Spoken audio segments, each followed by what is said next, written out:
Hello everyone, this is part 12 of What If Naruto Had the Power to Control Vectors, and I hope you guys enjoy this video and to like, to subscribe, to share, and check out the playlist. To see more, comment down below.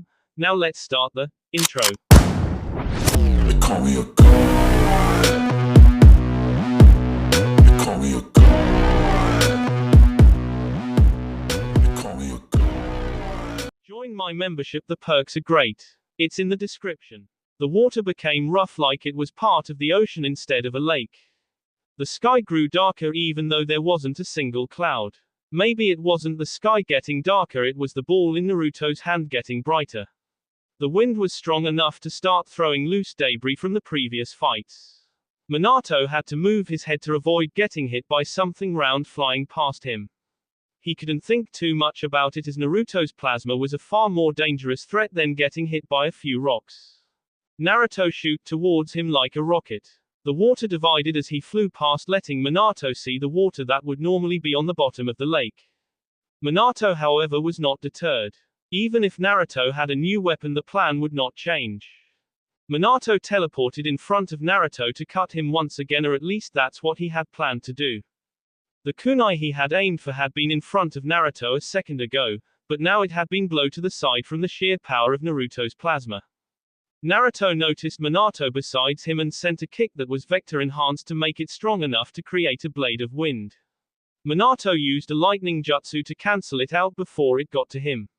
It may have been a better idea to just teleport as Naruto changed his destruction and tried to bring his ball of destruction down on Minato. Minato teleported, which caused Naruto to hit the water Minato had been standing on. If people doubted the power of Naruto's plasma before, then that moment was all that was needed to convince them. The plasma came into contact with the kunai Minato had used to teleport to. The kunai didn't just simply shatter, it was disintegrated.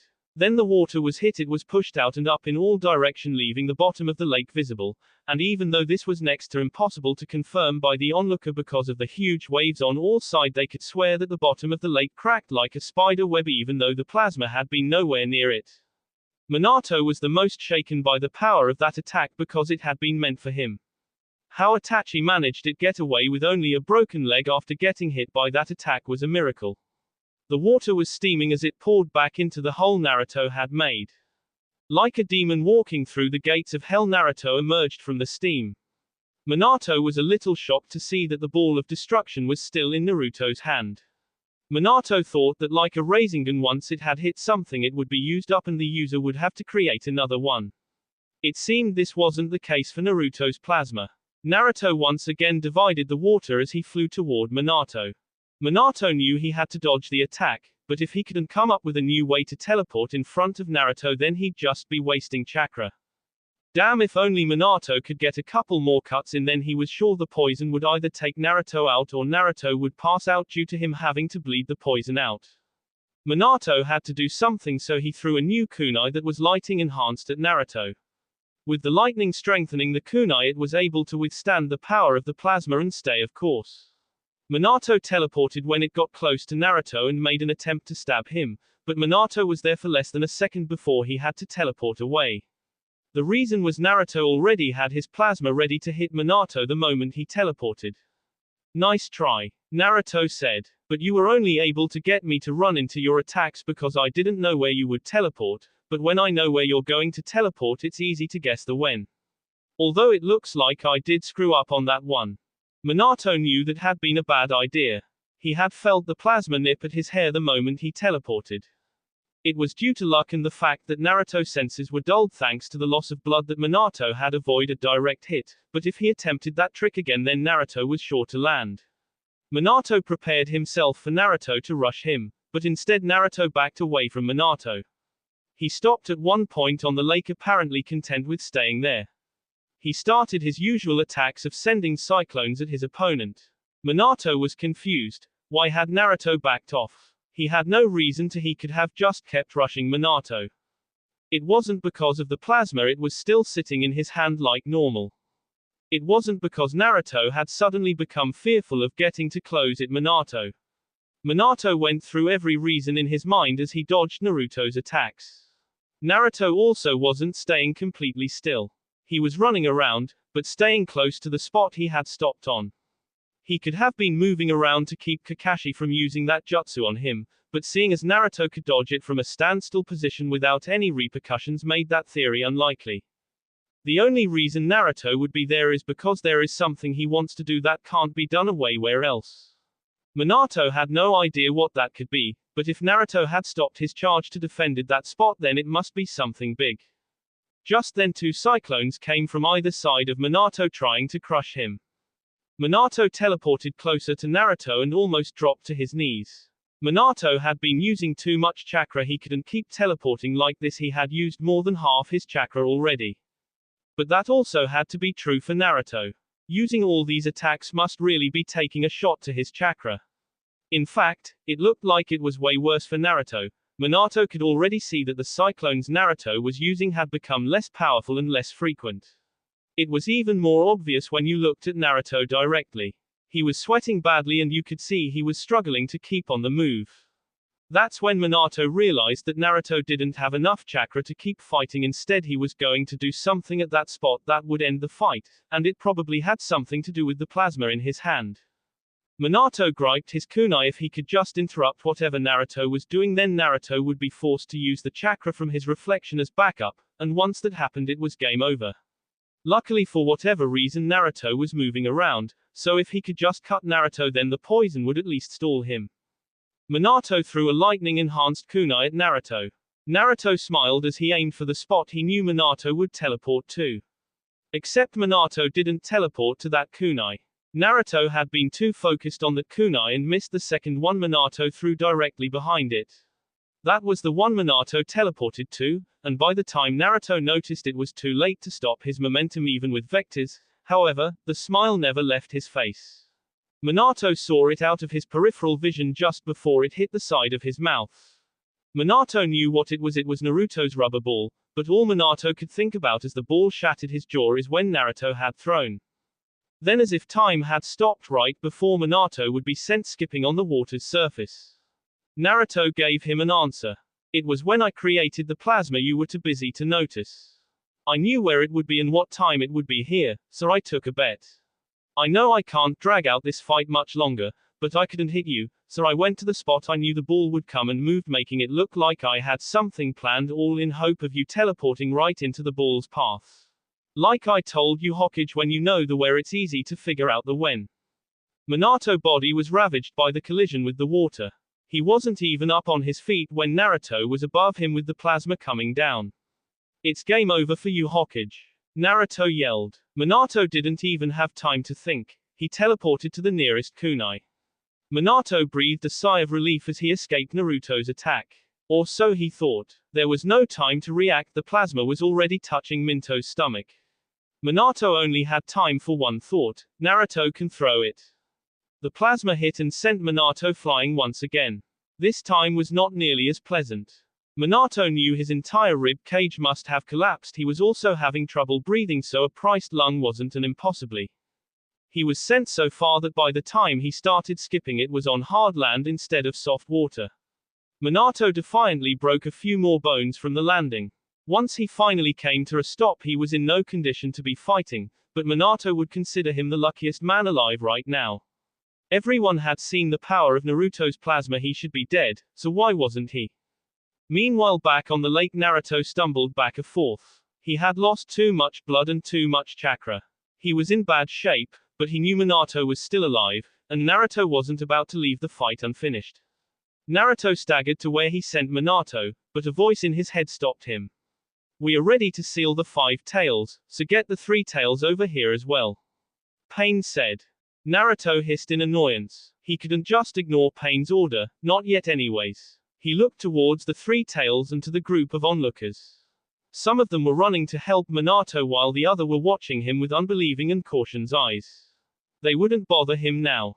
Let's get going, Hanabi, Naruto said, hopping onto the back of the 3 tails. Hanabi had heard the order too and stepped aboard without question.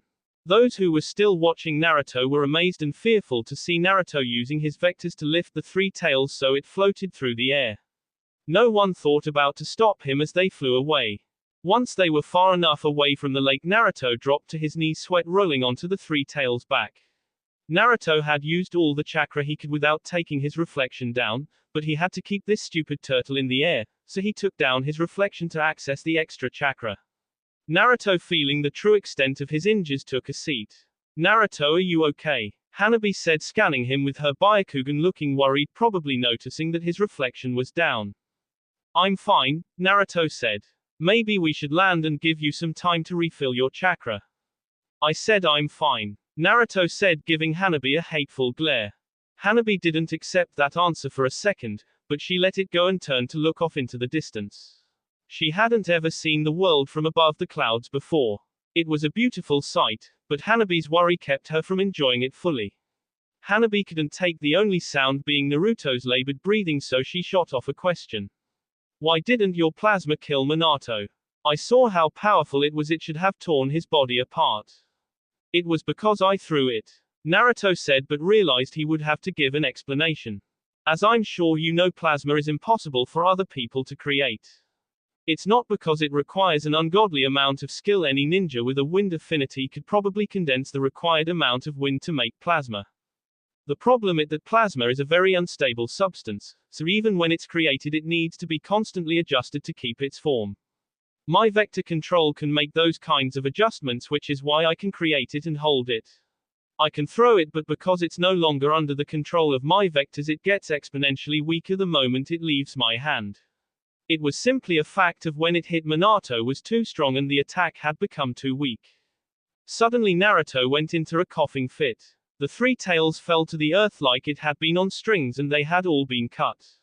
Hanabi was afraid that they were going to crash, but Naruto got his vectors under control long before they hit the ground. Sorry about that, just lost my concentration there for a sec. Now Hanabi knew Naruto was in bad shape. Lifting something up should have been something Naruto could do in his sleep. Naruto, I really think we should land somewhere. We are not landing, Naruto yelled, looking at Hanabi like she was the enemy.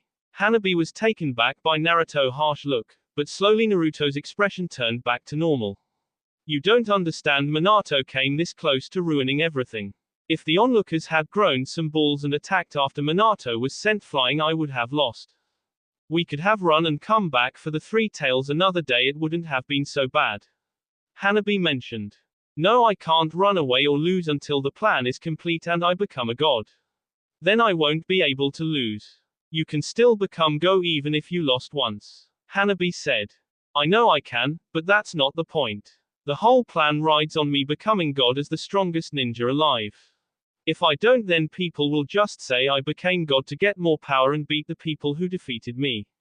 Then nothing will have changed, they'll still try to prove they're better than me, but if I become god with a flawless record, then people will say that I was unbeatable before I gained all this power. How could he possibly be defeated now? Then what is this plan? Hanabi yelled, tears streaming down, not being able to take Naruto's talk about some plan she knew nothing about. Why won't you tell me? I know Sugetsu's part of it. Am I really that untrusted worthy, or am I too weak? Hanabi tried to wipe the tears away, but they were coming out much too fast for her to deal with. Naruto looked at the girl, his face cracking with the hints of guilt. There was no point in telling you before your part came, but I guess if you're going to cry about it, I may as well tell you. Take a seat. Hanabi quickly took a seat across from Naruto, waiting for his explanation, but Naruto didn't give one. He sighed and created a mini cyclone. He sent it around to Hanabi back. It hit her, but it wasn't strong enough to do any real damage. Instead, Hanabi was flung onto Naruto's lap. What are you doing? Hanabi said, a blush spreading to her entire body. Naruto didn't say anything, but he started rubbing her head like a dog. What are you talking about? This is what you want, right? Naruto said, acting like this was a completely normal thing to do. I do not, Hanabi said, but it came out as a squeak. Okay then, Naruto said, taking his hand off Hanabi's head. Wait, Hanabi said without meaning to.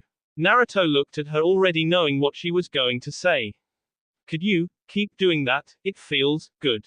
Naruto smiled and he put his hand back on Hanabi's head. So you want to know how I plan to become god? Minato was being rushed to the leaf. His condition was absolutely terrible. You could hear the bones bounce around in his body as he was being moved. All the leaf ninja were following behind a toad that Jiraiya had summoned. The Iwa and Kumo ninja didn't bother to stick around, so it was left to them to save Minato. There it is.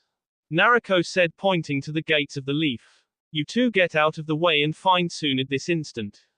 Kushina yelled, and the guards immediately moved from the sound of an angry Kushina despite them still being a good distance from the gates. Minato was rolled in surgery not long after.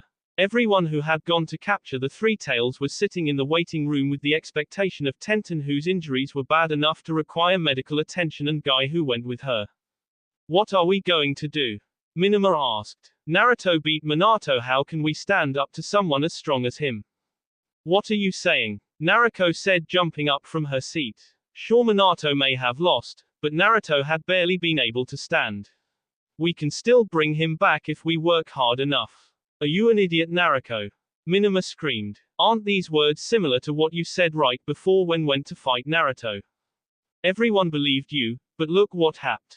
We got our asses handed to yous, our friends got killed, Atu-san almost died and still might, and in the end he still got the three tails. Naruto isn't someone who can be beat. Didn't you hear him? He's crazy enough to claim he's going to become a god. I know you want to make it up to Mito. I really do. But I'm done convincing myself that Naruto's still part of the family. He's not coming back. We're not going to be able to live a happy life when this is all over. What are you talking about? Of course Naruto's part of the family. He's your brother. Kushina said, giving Minima her famous death glare. But Minima was unfazed. Naruto is not our brother, he's a monster. Her words held unbelievable pressure. There were only a few people left. You truly believed Naruto could be brought back? He had made an enemy out of the entire world and was considered by most to be the most dangerous person alive. He killed without regret. He was strong enough to beat a cage. How many people were left that believed he still had good in him? Minima had just jumped ship. So it was Naruto, Kushina, Kakashi, Jiraiya and possibly Minato, but with the state he had been put in, who knew if he still saw Naruto as his son? But I will not abandon the family, Minima said as she stood up to leave. Mito is still a good person. She can still be saved along with her friends. I will make sure to get her away from that monster. The door slammed shut as she walked out. This is terrible, Kushina said, shaking from head to toe. Naruto can still be brought back. As long as we can reverse what Orochimaru did to him, then everyone will see that he was just being manipulated.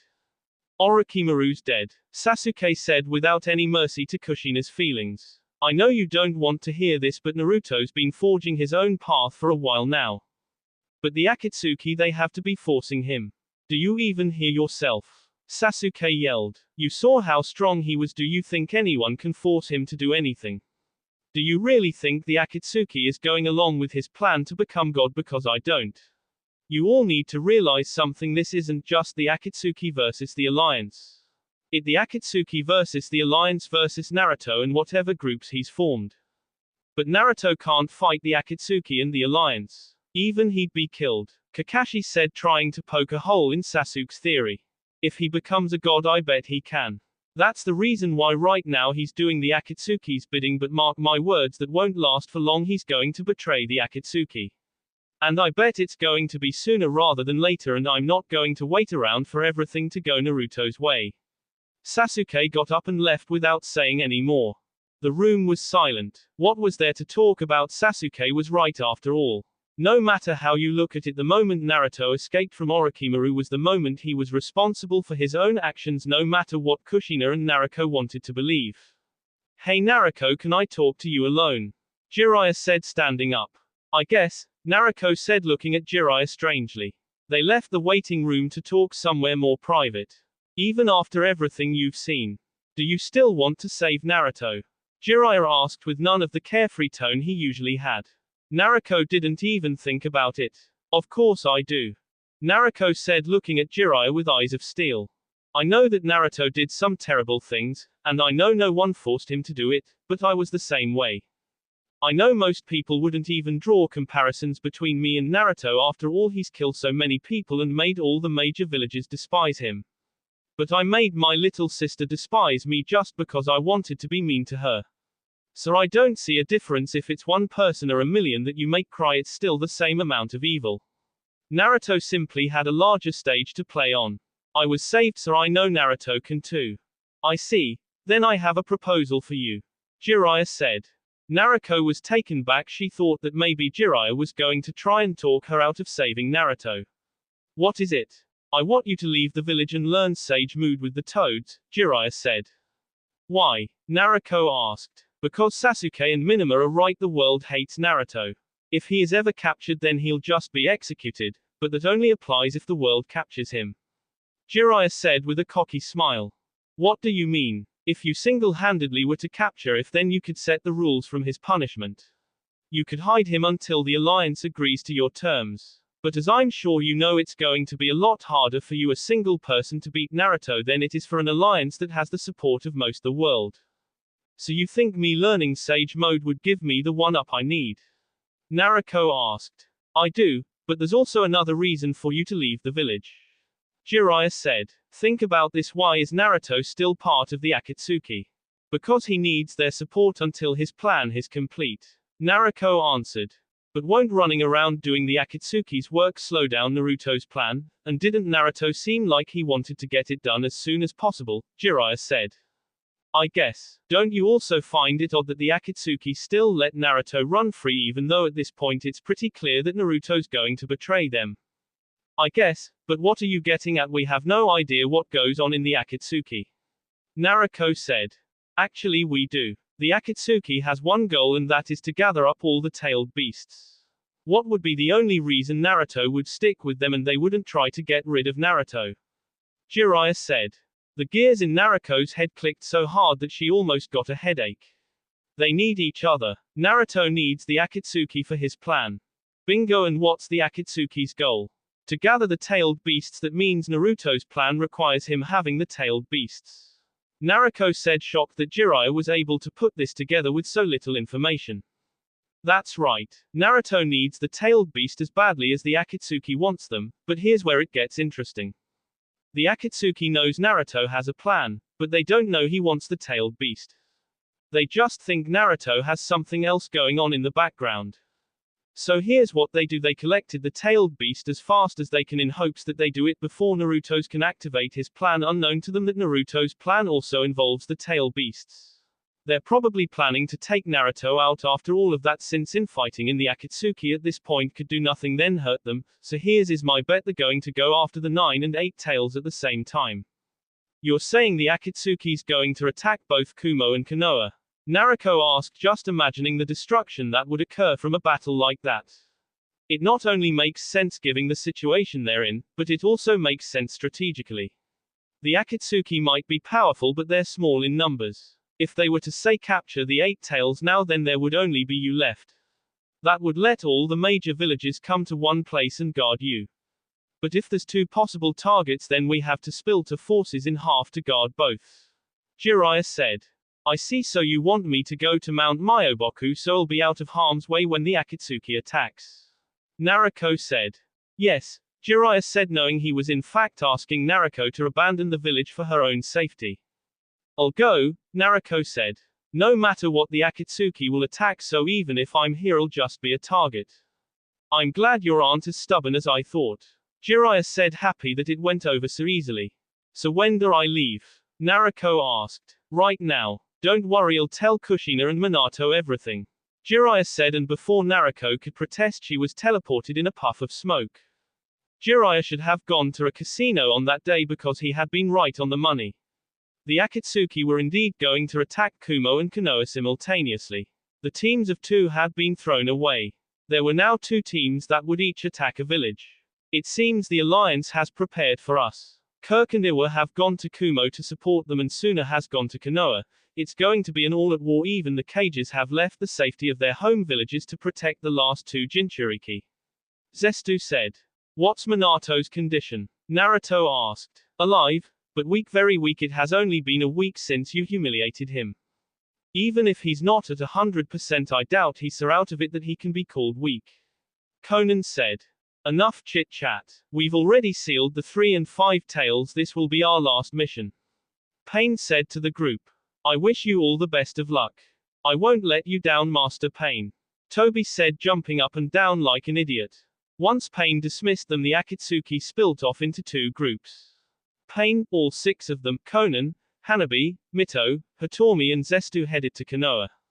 Kisame, Deidara, Naruto, and Toby headed to Kumo. Wow, this is so exciting, Toby said as he led the group to Kumo. Why is our group so much smaller than the Konoha group? We only have 3 and they have 11 if you count all the pains. Deidara said. What about me, I'm here too, Toby said, trying to get their attention.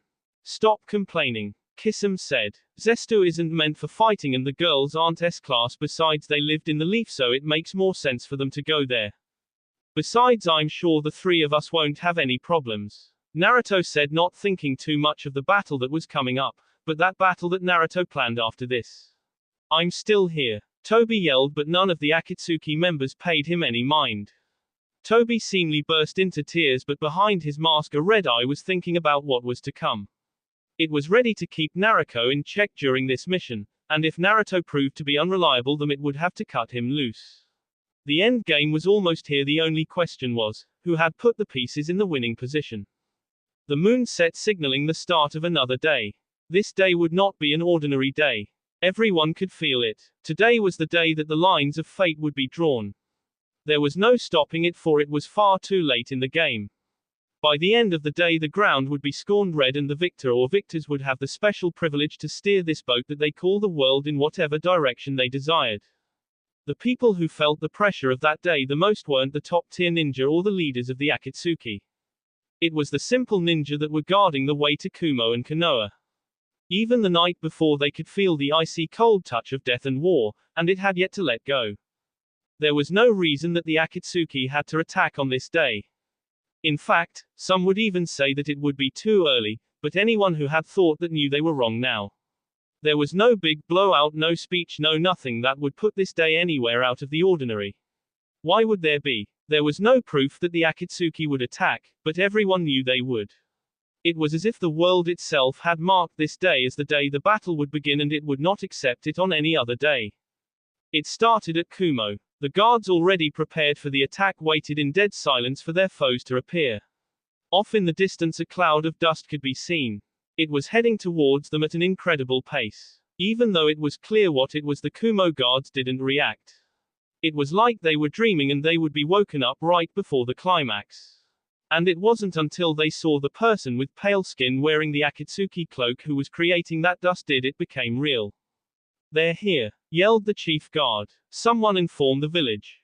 Everyone else stay here even if we can only stall them for a minute. That's one more minute the ninja inside can prepare. The guards nobly stood the ground against the oncoming disaster, but asking for a minute had been shooting 59 seconds too high. Naruto blew right past them. He punched the gate, making it twist and crinkle. The gate blew off, creating such a large gust of wind that the guards were knocked away. Naruto paid them no mind as he entered the village. I told them that it would just be easier to go through the front door, Naruto said as he kicked the gate towards one of Kumo's building, which like many had been built around a mountain. That only made it more impressive when it was sliced in half. Meanwhile, up in the sky were 2 clay birds. Wow, look at Naruto go. He was able to bring down a mountain. Maybe we should just let him handle this, Toby said, watching the mountain collapse onto the rest of the city. Don't be such a baby, Deidre said as the bird that Toby and Kisame were on nosedived. Hey, I'm not ready, Toby screamed as the ground got closer and closer. Kisame remained completely silent with a smile on his face. Below them were a lot of ninja rushing down the street. They were probably going off to fight Naruto. Kisame decided to help lighten Naruto's load. He jumped off the bird and landed on one of the ninja, crushing him. As the ninja turned to face the new threat, the bird that Toby was riding crashed into part of the group and exploded. And there will be more of that if you mess with me, Toby yelled like a little kid, having had his ego boosted with that display. The Kumo, Kirk and Iwa ninja ignored the pervious mission to fight Naruto and rushed Kisame. The man in question gave a smile that could rival Naruto's in the psycho department before smashing his giant sword into the ground. The village hidden in the clouds suddenly found themselves having some water problems. Deidara saw from above the water rushing through the streets, sending ninja that had been trapped into the current into buildings and mountains, if they were lucky. If they weren't, they were sent to another disaster. Naruto, who wasn't too happy to be suddenly fighting in the village hidden underwater, used any ninja that was swept towards him as a projectile. More often than not, they become a permeate part of a nearby mountain. We better hurry this up. We won't be able to play for long. Deidara said to himself as he dropped hundreds of bombs on Kumo. He blew up any buildings that looked important as well as dropping them on random places, just to keep the alliance on their toes. Naruto ran through the streets of Kumo. Naruto didn't have any need or desire to go on a rampage as Kisame. Property damage didn't appeal to Naruto. He was here for one reason and one reason only, to capture the 8 tails. Although Naruto guessed that going on a rampage was just another tactic to lure Killer Bee out, Naruto would opt for the good old-fashioned hide-and-seek approach. His plan wasn't to find Killer Bee per se but anyone who knew where he was.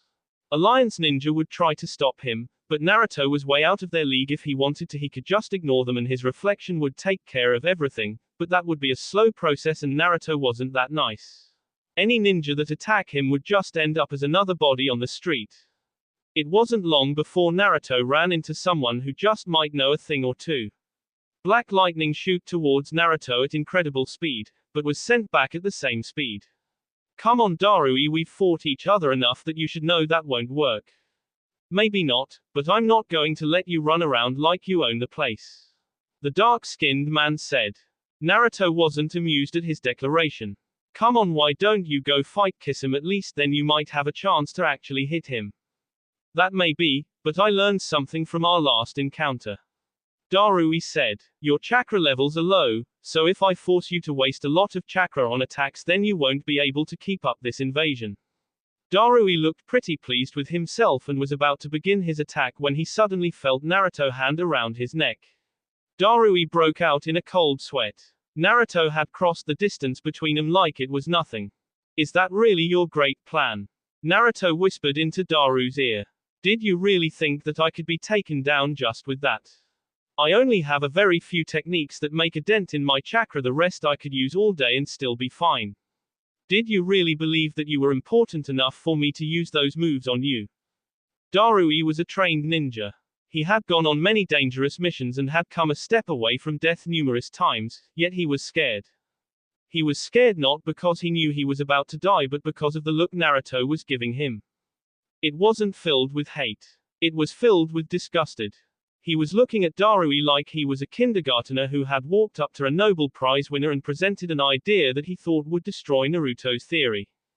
Darui was regretting ever coming up with such a stupid idea like beat Naruto by running down his chakra. The idea that seemed so solid moments now seemed like he had suggested stopping a bugler by locking your doors.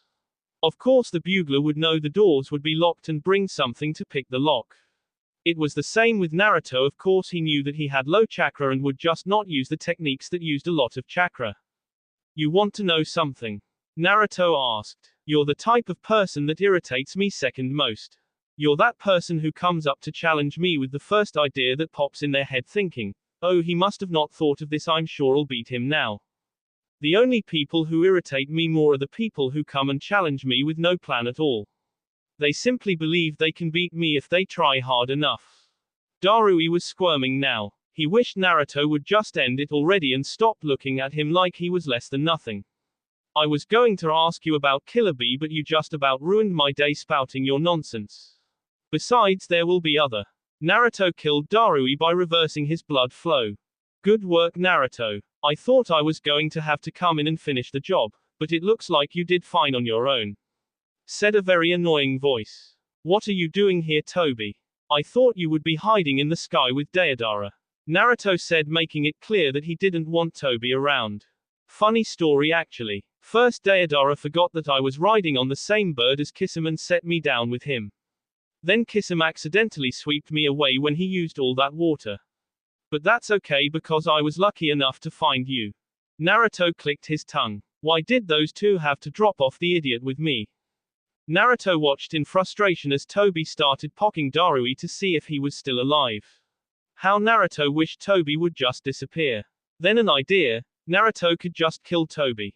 He had been planning to kill all the Akatsuki members anyways, and honestly he would probably forget Toby was even part of the Akatsuki if he waited. No one would have to know how Toby died, and even if they did know they wouldn't care. Hey Toby, Naruto said, walking up to Toby with an evil grin.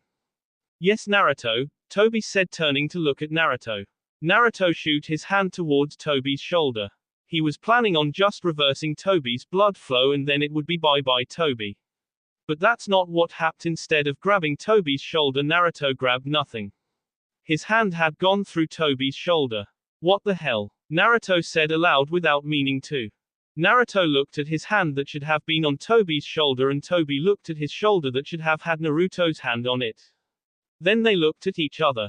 Naruto was having an internal crisis. Naruto was scared, not because he was afraid that Toby would attack him. The day Toby became a threat to Naruto would be a sad day indeed, but because if Toby went crying to kiss him, his plan would be ruined. It was true that Naruto was planning to kill all of the Akatsuki very soon, but he needed them for just a little longer. He needed the captured tailed beasts to stay where they were. If the Akatsuki found out Naruto was a traitor before he was ready, then they would defiantly move the tailed beasts. Damn it, why did he have to attack Toby? There was no point to it. Everything was going smoothly, but Naruto had flexed his muscles too soon and it was going to ruin everything. Naruto waited for Toby to run off screaming, but Toby's stupidness and ego saved Naruto.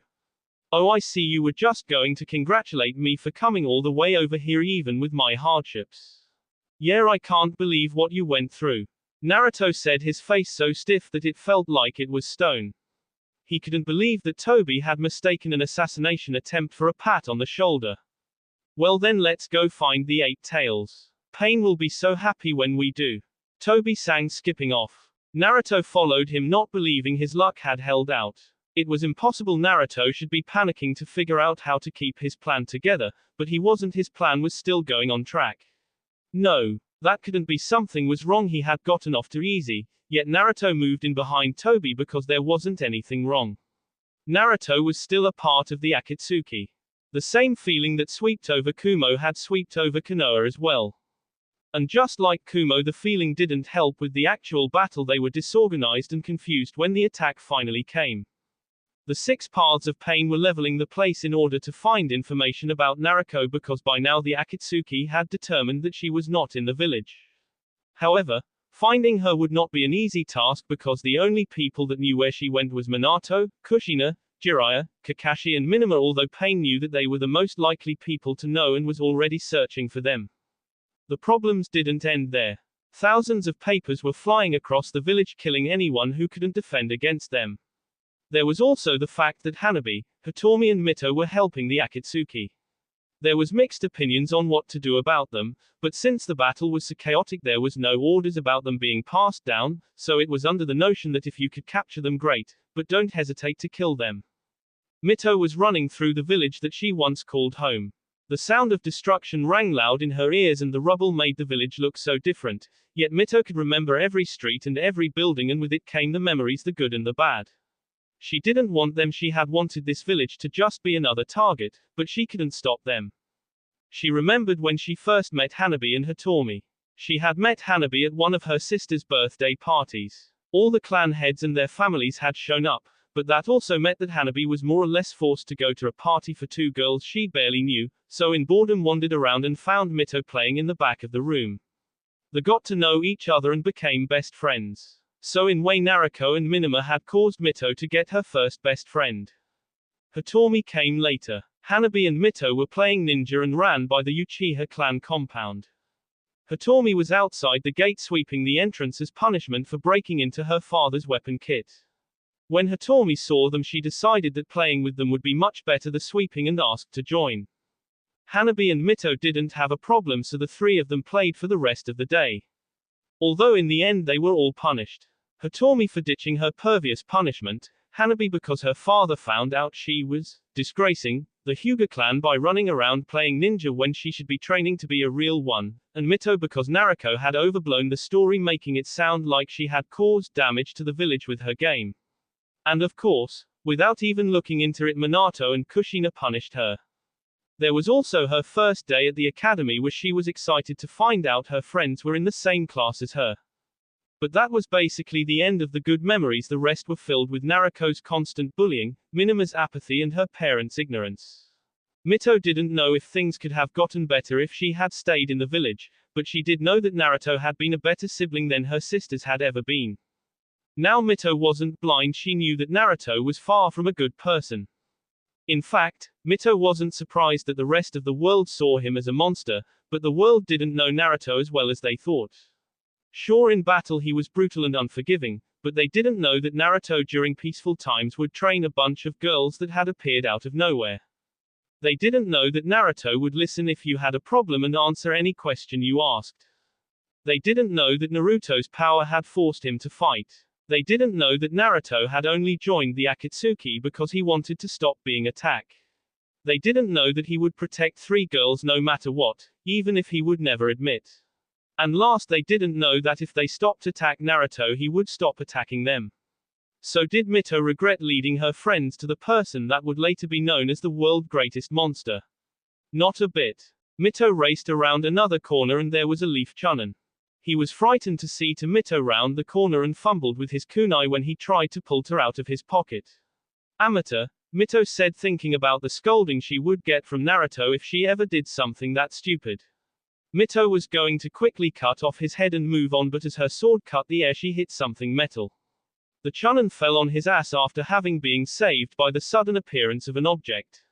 To be more specific, it was a chain. Mito realized what was going on and quickly backed away, avoiding another chain that was shot from the roof of a nearby building. Then something else fell in front of the chain, or to be correct, someone fell in front of the chain. Mito smiled seeing the person in front of her. Why did you save him, Minima? As far as I can see, I was trying to help your village. That guy can't even hold a kunai correctly. He's better off dead, Mito said, trying out some of Naruto's tricks to piss off her sister. Minima looked at Mito with anger, but it wasn't directed at her.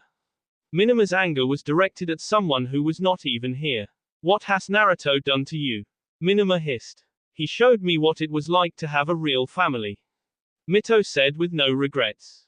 Minima bit her lip in frustration just as the Chunin was getting up. Thank you for saving me, I can help you fight. No, just leave it to me, this is something I have to do alone, Minima said. It seemed like the Chunin didn't really want to fight as he ran off right after he was dismissed. Well, looks like you gained some balls while I was gone. What was it? You get tired of being Naruto's lapdog and wanted to be the one to boss people around for a change, Mito taunted. Mito, listen, I know we were awful to you and I know you might hate us, but we've all changed and we want to make it up to you. There's no reason to suffer under Naruto anymore. We can be a family again, Minima said, holding out her hand. Mito shot a lightning bolt at Minima's hand with ferocious savagery. Minima quickly pulled her hand back and looked to see Mito shaking in anger. Suffering? Is that what you call it? Mito yelled. Being with you people was suffering. You say you changed, but all you're trying to do is turn me against the only person who really cared for me. Mito, he's a monster, Minima yelled back. Even if Naruto is a monster and his only thoughts are to use me, at least he acts like he cares, and that was more than you ever did, Mito yelled. Let me show you what that monster taught me, Mito said, crossing her swords and getting into a fight stance. Naruto, I know your feelings aren't fake, so I'll make sure your training didn't go to waste. I won't lose. Minima bit her lip harder. If she wanted to get through to Mito, she would have to beat into her. Mito, please forgive me, but I'll show you that Naruto isn't your family. Your family is right here and we're willing to do anything to make it up to you. Hitomi stood across from Itachi. They were inside the Uchiha compound. Why did you come here? Itachi asked. I'm here to do to you what you did to my parents, Hitomi said, her eyes flashing red. Do you really think you can beat me? Itachi asked. Maybe not, but you're still no fully healed from your fight with Naruto, so this is the best time for me to strike, Hitomi said, pulling out her scythe. Itachi could not deny that fact. He was clearly limping to one side and his balance was favoring one leg over the other, although to give him credit, he was miles better than when Naruto had broken his leg. Even with this handicap, I'm still an S-class ninja. Do you really think you're strong enough? Normally I'd say no, but there's one other thing that has me to believe that you're not as healthy as you appear to be, Hitomi said with a smile. And what would that be? Itachi asked, just to amuse the girl. You're not fighting. Even if you weren't in top shape, you'd be out there protecting the village. But you back here far away from where pain would come, looking for people who know about Naruto's whereabouts.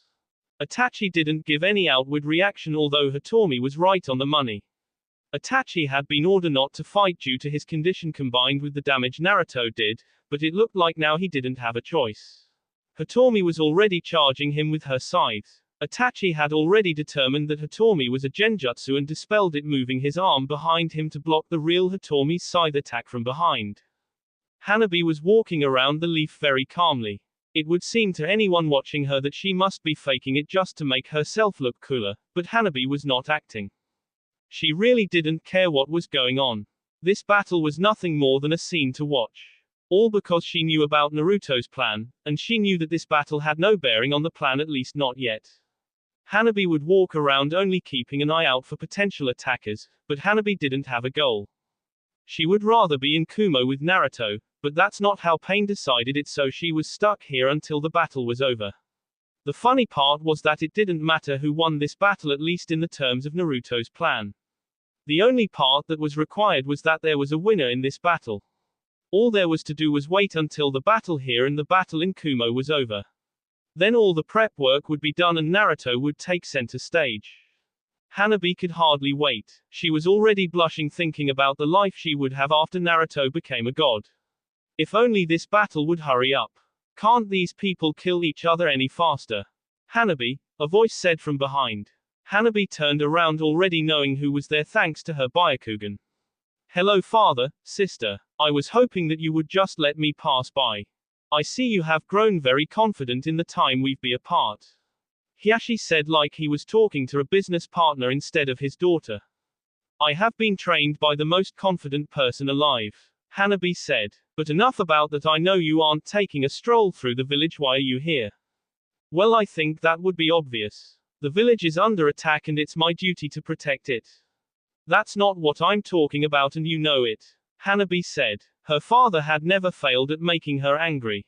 I mean, why'd you track me down? I think that should be obvious too. I request that you came back to Hyuga clan and become the heir. Hiashi said. I can understand if you are hesitant, but you don't have to worry. I will use all my political power to make sure that you do not receive any punishment for associating with. Hiashi paused for a moment, trying to think of the right words. That group of dangerous mercenaries and the Hokage's distasteful son. The Nuibari trembled in Hanabi's hand. You really haven't learned anything, have you? I left because I didn't want to be part of that damn clan, much less led it. Why do I have to be the head? Hinata was born first and she didn't betray the leaf. Surely you've been training her to be the head, and Hinata, why won't you spec up for yourself? Hanabi yelled to Hinata, who hadn't said a word. I know you want to be the head to change the way the clan does things, but here you are just standing there while he talks about replacing you. That was a brief silence, but Hinata started talking with a trembling voice. I don't care about being the head, I just want you to come back. Don't you see what you're doing is wrong? Do you have any idea how many people Naruto has hurt? I have a pretty good idea, but I don't care. Naruto doesn't go out to hurt people. People come to hurt him. He's just defending himself. It's not his fault that he has so much power that it makes it look like he was the one who attacked. Hanabi said. You call him joining the Akatsuki and hunting down Jinchuriki defending himself?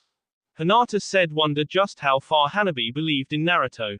That's only because the Akatsuki ordered him to, and Naruto only joined the Akatsuki because if he didn't he would have no one to help him when the major villages came after him, but don't worry, that time has passed. You might not believe this, but we're on your side. Very soon Naruto will destroy the Akatsuki. That doesn't make it any better. Naruto will just become an even greater villain than the Akatsuki. Hinata said. You wrong. I can't say the world will be peaceful after Naruto wins, but I know once Naruto's in control he won't go and destroy everything. He won't destroy anything. We're going to live a peaceful life that will only be interrupted if some idiot decides they want to fight Naruto. Hanabi yelled. You're crazy, Hinata said. Maybe, but you are too if you think I'm going back with you. Hanabi said, forcing chakra to her hands. I had hoped it wouldn't have had to come to this, but I can see now that the only way to do this is by force. Hiashi said as he activated his Byakugan and got in his own fighting stance. These fights may be important to the people involved no matter what the reason, but they were minor encounters in this war. It would seem to anyone watching that the Akatsuki was absolute having their way with Konoha and Kumo, but the real fights were just beginning. A pain that looked more machine than human was blindsided by a fireball. His tough metal plates took most of the damage, but that was nothing more than a warm-up for Kakashi. He would make sure this piece of metal ended up in the trash. Another pain with long hair and was the one that had been interrogating the ninja for information stood across from a very pissed-looking Kushina. "Were you looking for me?" she yelled as several chains shot from her back and towards the enemy. A pain that had the ability to absorb chakra was finding its powers useless against Guy and his student Tenten. A pain that had summoned animals to assist the fight was finding itself being beaten back on all sides by Anbu and other powerful ninja, but the main problem was a feisty Suna girl who was using her giant fan to keep the pain in range of the other ninja. One of the most important pains who had the power to restore any of the other pains wasn't even given a chance to fight as Gaara crushed him in sand before he even knew what was happening.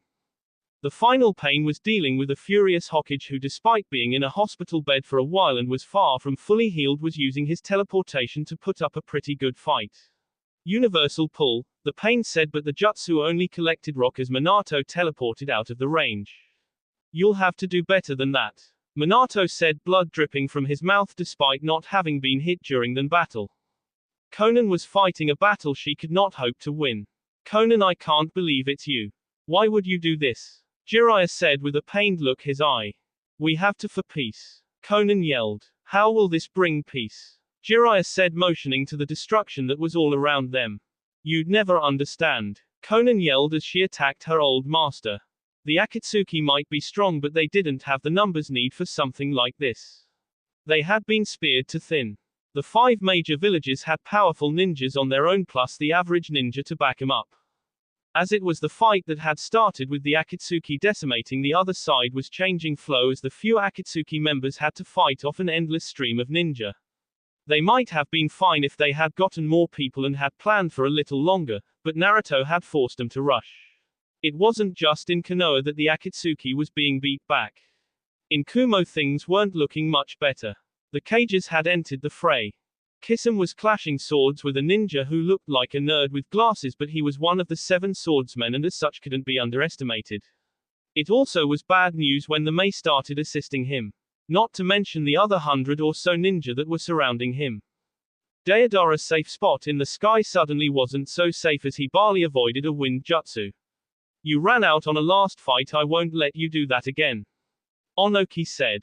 "Shut it, you damn old man. I would have killed you if it wasn't for that brat calling me away," Deidara yelled. "I see, so you take orders from kids now," Onoki said, giving Deidara a smile filled with spite. Back to the ground below, Toby was hiding behind Naruto about ready to piss himself. But Naruto was smiling as he couldn't be happier with his luck. "You certainly came out earlier than expected. If you think I'll let you terrorize this village, why, I just sit in the background like an extra. Then you are sorely mistaken. Plus I have to punish you for what you did to my fellow Jinchuriki," Killer Bee said with his 8 swords already out.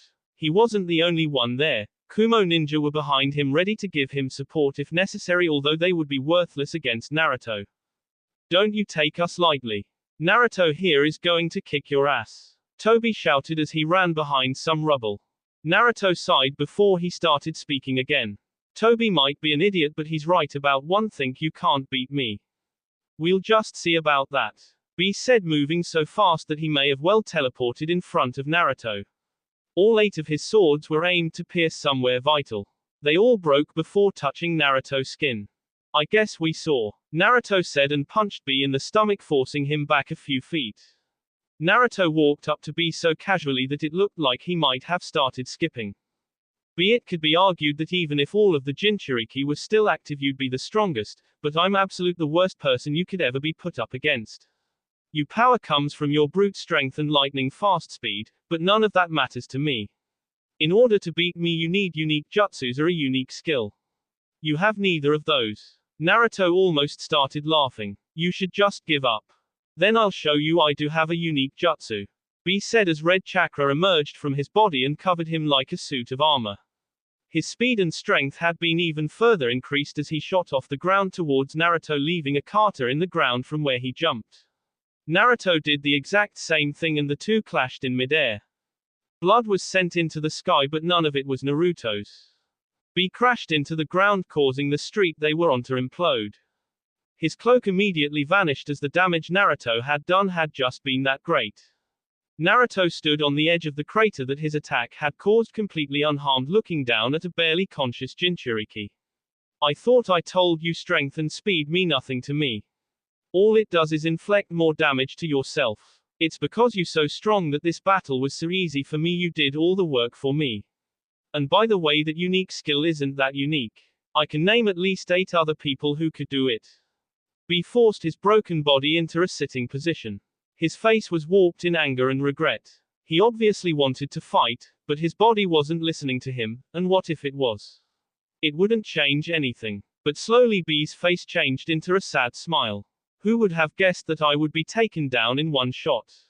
B said with a dry laugh. Even if I was to go into my full beast mode, I doubt it would work, but even though I lost, I won't let you get your way. Naruto realized what was going on a second too late and wasn't able to stop B from taking one of his busted swords and stabbing himself through the heart, an instant death. And with B's death not only went a beloved figure in Kumo, but the tailed beast that was inside him. The 8 tails would reform, but that could be years from now. The Akatsuki's plans had shaken to the core. The Kumo ninja that were there watched sadly as B's body fell to the ground. Naruto was pissed, but there was someone who was much more pissed than Naruto. So much so that he was shaking to his very core, and oddly enough it was Toby. Damn it, Toby said in a tone that wasn't his. That bastard ruined everything. Zestu, get out here. The voice that was no longer Toby's yelled. Zestu emerged from the ground, although it was only the white half. Who would have thought that he'd kill himself? Don't Jinchuriki fight no matter what. I don't care about that. What the situation with the 9 tails? The 9 tails isn't in Konoha, and the way things are going now, Pain won't live to find out where she is. Zestu said in a mocking tone, like he was glad the plan was going to shit. Toby hissed as he spoke. Get your other half and return to monitor the leaf. If everyone on a side dies, then return to base. If not, continue as planned. And what are you going to do? Zestu asked. I'm going to finish his up here and gather up the Akatsuki members here. Toby said. I have to think of a new way to go about things now that the 8 tails are dead. Zestu seemed content with that answer and phased back into the ground, but Naruto still had question. Who the hell are you, Toby? Toby turned around and Naruto could see a Sharingan eye. I am Madara Uchiha, the true leader of the Akatsuki. And just for the record, Naruto, if you ever try to kill me again or betray the Akatsuki like I know you were planning to, then I will rip your sorry thoughts from your head along with the rest of your internal organs. I'm not nearly as forgiving as Pain. That was all Madara said before leaving. Big talk coming from someone who hasn't done anything besides sit in the shadows. Naruto said. Naruto wasn't the least bit afraid of Madara, but he would have to be dealt with. Naruto looked at B's body and to the ninja on the other side of the crater. They all looked terrified, but they all had too much pride to run away. They were expecting Naruto to come after them, but Naruto had different plans. True, Naruto would have liked to have the 8 and 9 tails before proceeding with his plan, but they weren't necessary, and since it looked unlikely that the 9 tails would be captured, there was no reason to put it off any longer. Naruto took a cup of water out of his Akatsuki cloak. Hanabi would have recognized it as the same one she had seen Naruto use to communicate with Sugetsu. Naruto dropped it and it shattered on the ground. The Kumo ninja watched in awe as Naruto turned away from them and ripped off his cloak. He wasn't wearing a shirt, but he walked to the nearest Kumo ninja corpse and took off his white flak jacket and put it on. Madara's threat had done nothing. Naruto had betrayed the Akatsuki. In a Konoha restaurant, Sugetsu was sitting at a table eating a bowl of yogurt. Across from him sat his partner. There was no one else there, which was to be expected as they were basically in the middle of a war zone. Don't you think you should be a little more cautious? Sugetsu's partner asked. Why, it's not like the Akatsuki is going to come looking for Naruto in here, and if any other ninja come in here to hide or whatnot, I'll just kill them. Sugetsu said, specking between mouthfuls of yogurt. But just as Sugetsu was about to take another bite, his body stiffened, then he smiled. He took the bowl of yogurt and downed the whole thing. Then he stood up and motioned for his partner to do the same. Naruto called, "We've finally gotten to the good part." They both walked out of the restaurant ready to complete their part of the plan. That will be all for this video. Be sure to like, subscribe, share, and comment down below for more videos. Goodbye.